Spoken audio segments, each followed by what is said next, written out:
Hello everyone. तो लो जी आ गया खेसारी लाल यादव जी और प्रगति भट्ट का एक बहुत ही बेहतरीन वीडियो सॉन्ग का फुल टीजर को रिलीज कर दिया गया है और फुल वीडियो सॉन्ग का रिलीज डेट भी आ चुका है।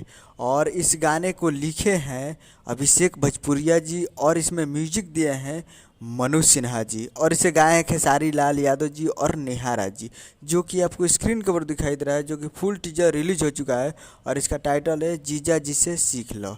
और ये फुल वीडियो सॉन्ग का फुल टीजर को रिलीज कर दिया गया है और वीडियो में है खेसारी लाल यादव जी और प्रगति भट्ट जी, फिट में है प्रगति भट्ट जी और काफ़ी बेहतरीन टीजर है। और फुल टीजर आज रिलीज कर दिया गया है। फुल टीजर रिलीजिंग ऑन 18 जून को शाम को 6 बजे फुल टीजर को रिलीज कर दिया है। तो काफ़ी बेहतरीन टीजर है, तो आ चुका है फुल टीजर। तो आप लोग अभी तक इस टीजर को नहीं देखे हैं तो आप लोग जाइए और जाकर danger music Bhojpuri YouTube channel पे फुल टीजर को जाकर देख सकते हैं। डेंजर म्यूजिक प्रेजेंट पे जाइए और जाकर देखिए। उम्मीद करूँगा वीडियो चलो चैनल को सब्सक्राइब लाइक प्रेस करते हैं, कैसे लाल यादव जी के लेटेस्ट न्यूज़ लाते रहे। मिलते हैं अगले वीडियो में, तब तक के लिए जय हिंद जय भोजपुरी।